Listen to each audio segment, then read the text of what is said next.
Jew on ice, with a wit to match. He's the Olympic bear Jew of Israel bobsled. AJ Edelman!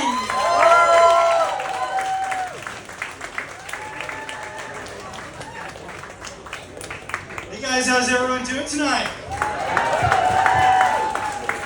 Alright, this is all brand new material, so we'll cut some if we go over, but if you guys don't enjoy this bit, my name is Alex Edelman. And if you do enjoy this bit, my name is AJ Edelman. I'm Alex Edelman's Temu knockoff. Apparently we do look alike. But everyone, I feel like everyone came tonight expecting to hear about the big ticket item, you know? Like, or I guess in Hezbollah's case, the small ticket item. But, look guys, I really do think that I have values, Jewish values. And it's a Jewish value not to beat up on disabled people when they're down. And given that Hezbollah is now both mentally and physically disabled, I do think it is a little inappropriate. But even more than that, pagercide is a really sensitive topic. You guys are making light of it, but I don't think it's funny at all. Like, pagercide is just not something that we should talk about. That sort of comedy is really below the belt. But I mean, I think the greatest thing about this whole episode is that there's now a few thousand assholes really walking around Beirut. And they can finally mean it when they say, I gotta put the microphone down for this. They can finally mean it when they say, look, Mom, no hands! One of my favorite parts of that bit. But with my agent today, he actually sent me over the script. They're shopping around this movie. It's Pagercide the movie. Would you guys like to be read into it a little bit? All right. So the scene is set. This is about how they pulled this off. The scene is set about 5 months ago at Mossad HQ, right? And so there's this guy. He's sitting at the round table. They have their morning meeting. And he says, I was watching Bill's Morgan last night, and he said that if you fight the terrorist, it only produces more terror. And so there's a stir in the corner of the room, dark corner of the room, and it's this guy named Yossi, right? Now Yossi, his background, to be honest, he's a bit of an asshole, right? Yossi's been on desk duty since he failed to train that dolphin to spy on Iran. And he's really wanted to make his way back. He's wanted to make a bit of a splash, so to speak. It's so fun playing to Jewish audiences. He can make the cheapest jokes, which is quite ironic, actually.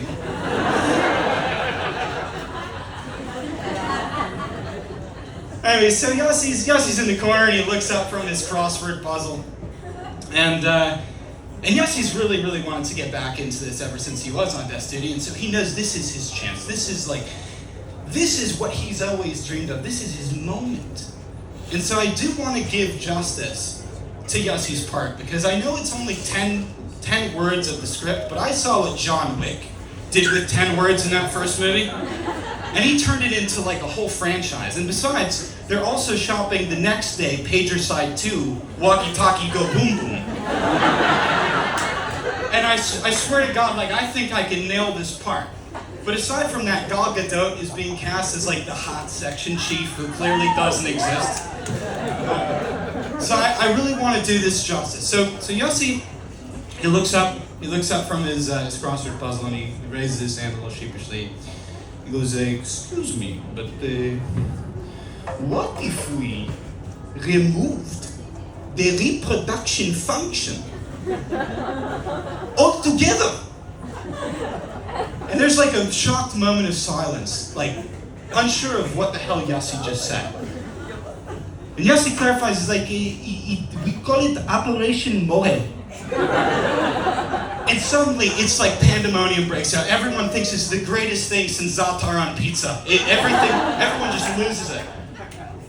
But one of my favorite scenes from this script is in the CNN offices 5 months later, as this is happening yesterday, right? So the bureau chief in CNN, he's finishing up writing his final chapter in his Jihad Jane fan fiction. And suddenly the whole office is like just blown to bits. Right? CNN office blown to bits. And I actually feel very bad about making fun of Middle East war correspondents for the major news networks because they have really hard jobs. Right? Like, you work long hours, you work multiple jobs for UNRWA on the weekends. You go home every day to a really ungrateful hostage. And you guys should not be laughing at hostage shows. That is bad form. But anyways, they just have a hard time. But I think my favorite part of the whole movie is they intercepted a call. And this is based on true events. They intercepted a call from one of the terrorists. And the terrorist, he calls his primary care physician. He said, Dr. Ismail, I need to see a urologist. There's some stunned silence online. He goes, Habibi, we spoke about this. You just don't think of her face. Relax. Be yourself and it will all be okay. He goes, no, I need to see someone right now. He goes, Habibi, what's wrong? I had a bit of an accident in my pocket. Is it the Jews, they make you sit again on the toy this time? No, I swear to God, this time it really was the Jews. Anyways, we are making jokes about getting your dick blown off is it's new territory for me. You guys, we've all suffered, and we've all lost friends. Has everyone lost friends in the last 11 months? But you think you got it bad. Sinwar, a couple months ago, like he was living the life. Like he had a walk-in tunnel, right? He was cross-dressing in the finest of clothes. Now all of his calls go to voicemail to his besties. Everyone's just gone. Few of you got that. I think the comedy in all this really started to settle into me when I watched that PhD student at Columbia. Everyone remember that PhD student at Columbia? Right, just to freshen you up, there's a PhD student at Columbia and she gets out in front of the cameras and this is the best that the Ivy Leagues have to offer, so I'm going to try to do it justice. Okay. The Uber Eats didn't arrive tonight.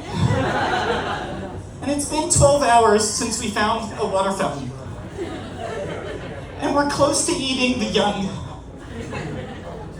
It's a humanitarian crisis.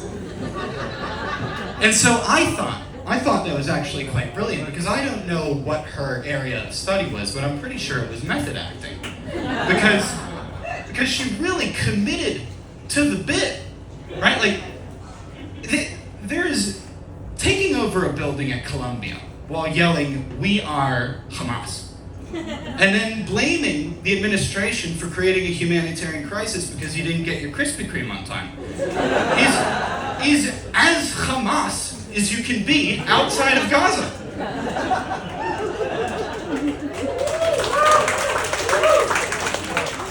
But I will hand it to the IDF and Mossad.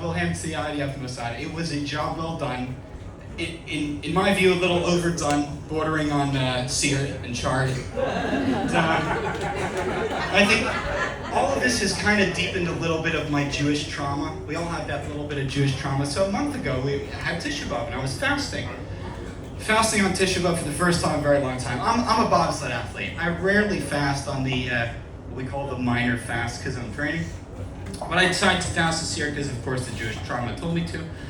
But there was a moment, a couple hours at the end of the fast, and those who follow me on Instagram know exactly what I'm talking about because I tweeted. I was like, hey, if I went like 80% of the fast, do I get credit for it? But this challah, I don't know what they put in this challah. Challah is like, you finish it in 5 seconds flat. It's like a competitive eating contest. And I swear this challah is like, it's beckoning me. It's like one of those sirens that you read about when you're in high school in like the Greek mythology. It's calling to me. It's like, eat me. And there's that Jewish trauma voice inside my head. It's like, if you fucking eat that, you may as well have burned down the third temple yourself. For every bite you take, that's a drone. I couldn't do it. It's terrible. But, I mean, as I said, I'm an Israeli athlete. I'm an Orthodox Jewish. I'm the first Orthodox Jew to compete in the Winter Olympics.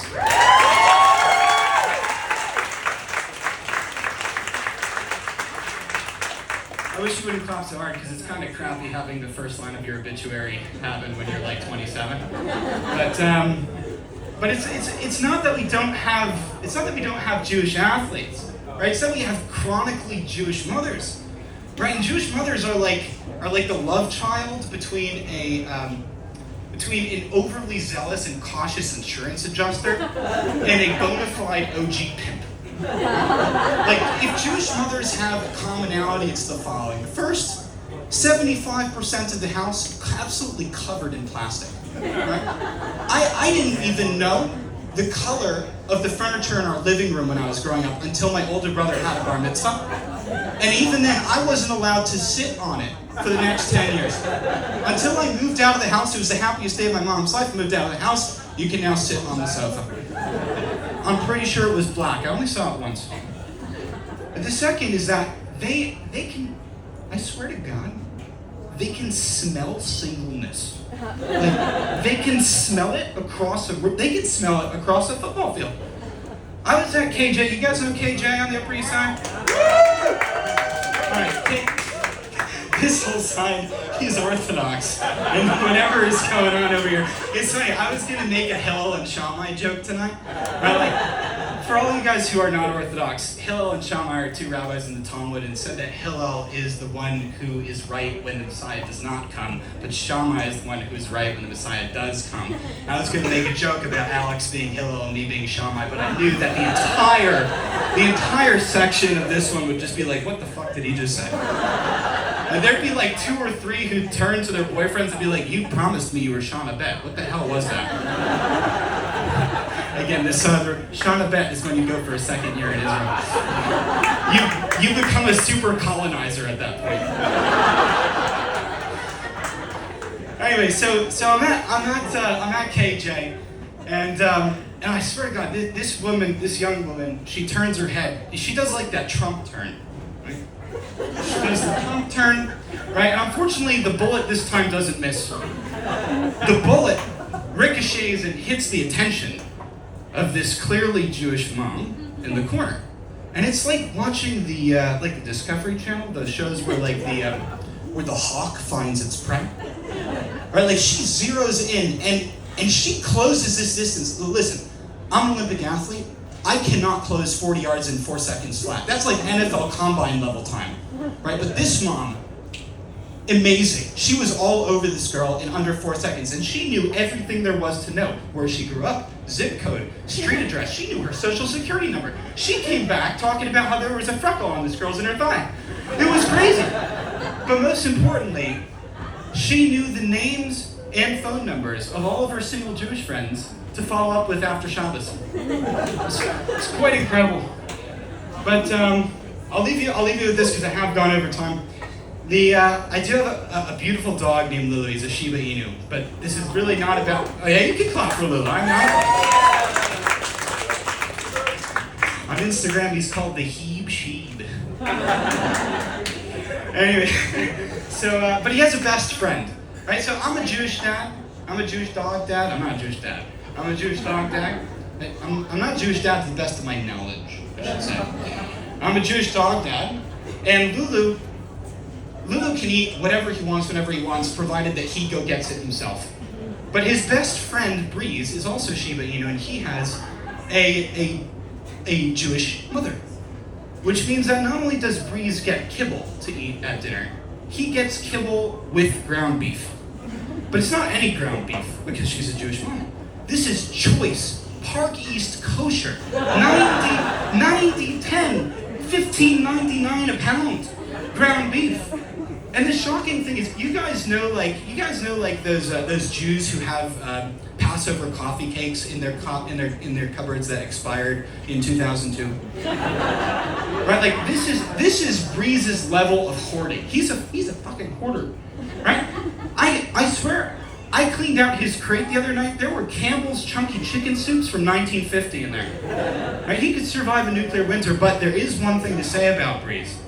He would certainly outlast longer than those PhD students from Columbia. Anyway, so I hope you did enjoy it. I'm AJ Edelman. I appreciate it.